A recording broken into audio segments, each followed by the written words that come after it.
Hello viewers, welcome to my Doctor Who themed YouTube channel, Who Ventures. In this video I'm going to give you my first thoughts about the episode Flesh and Stone.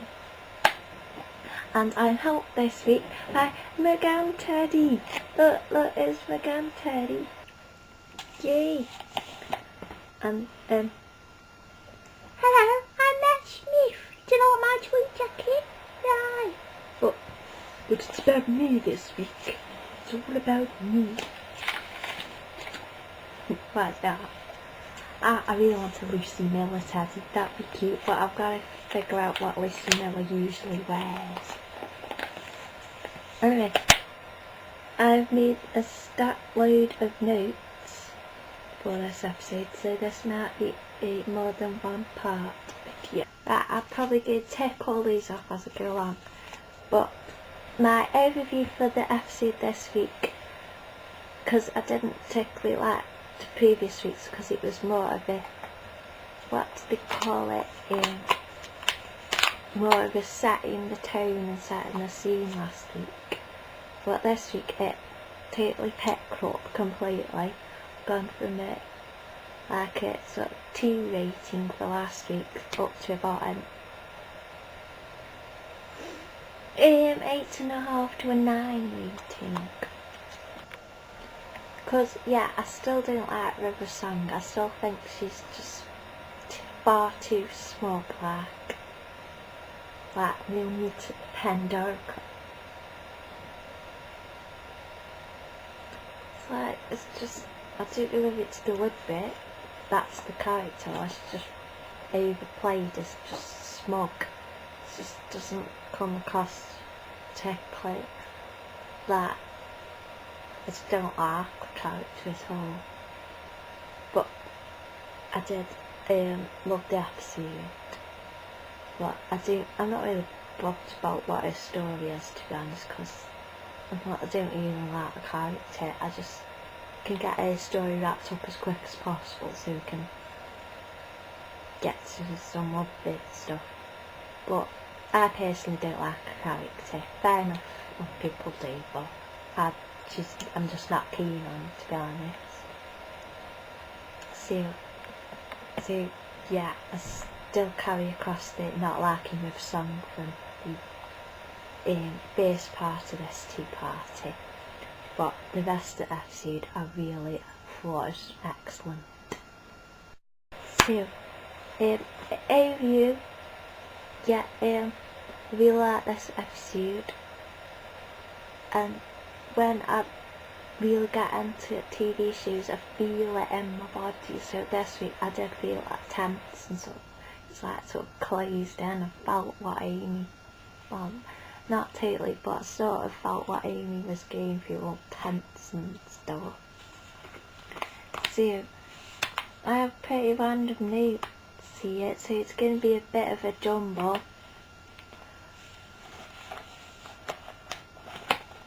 So, yes, I shall just pick a thought out and just deal with it. Now, when he said giant Cyberman rampaging through London and nobody noticed, now, that was the first time I thought that, actually. First time I picked up on the fact that, oh yeah, that was like at the start, before the start of the century, and like nobody'd mentioned that there was a great big Cyberman rampaging through London, squashing houses. So and that I never thought, because that's the first time I actually considered that nobody mentioned that since that episode. So that was good.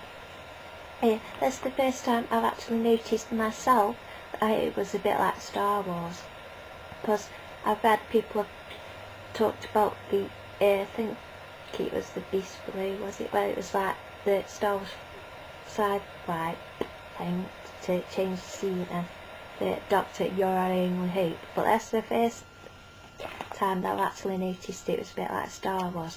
When he sat in the chair in the Byzantium, and then it opens up and you see the forest, I thought that reminded me of like going into the Ewoks village.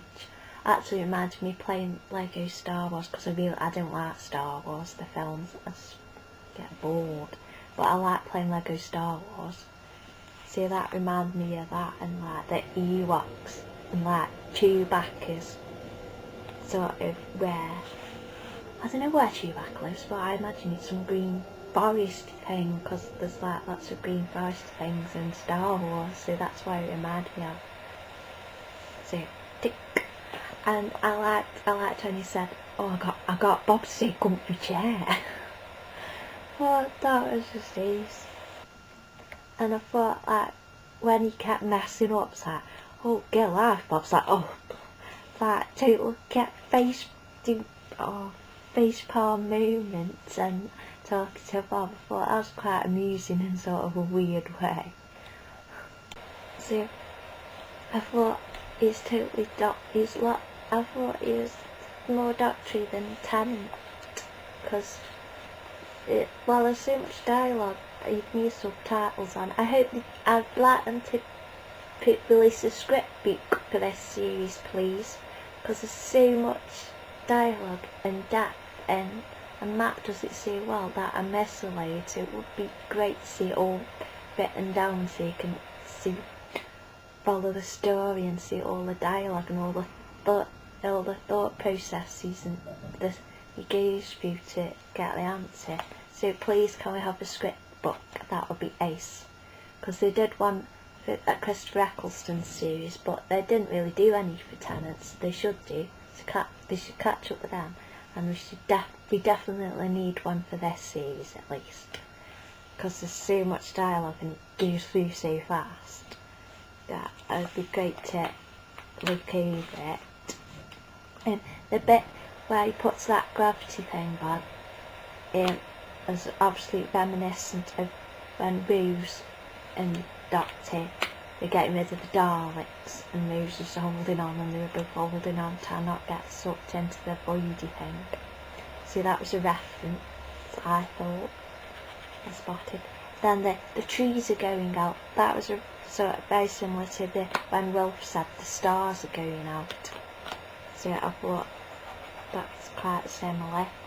When Amy was walking through the angels and then Rivsong and the Doctor at the panels, that round thing what River was next to, it was an eyeball.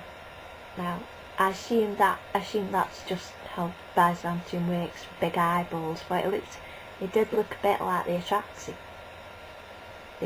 eye. And was it looking at River because she's an escaped prisoner? I probably got that completely wrong, but I thought it looked like an eyeball.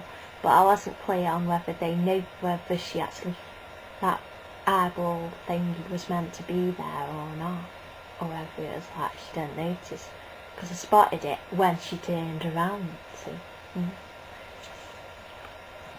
Oh, can we have a play set, please, of the Byzantium? You could do a custom with the Star Trek bridge set with the chair, I suppose. But it'd be nice to have a play set of the Byzantium going through into the forest.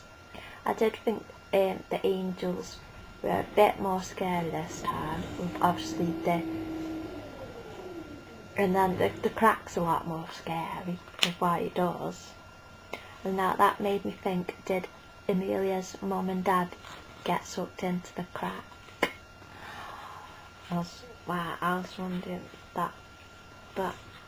if that's what happened. When Octavian got caught by the angel, I was thinking, just smash the angel's arm. So I wasn't quite sure what was going on there. Was it like strangling him? Because if so, smash it. And surely you keeps a great big mallet in his pocket. Just smash the weeping angel's arm and free Octavian. I thought that was a bit, it didn't really make sense. I'm sorry this is all a bit mixed up, but I wrote all my notes all mixed up. Thank you for watching part 1 of my first thoughts video for Flesh and Stone. Please do enjoy part 2. Thank you for watching.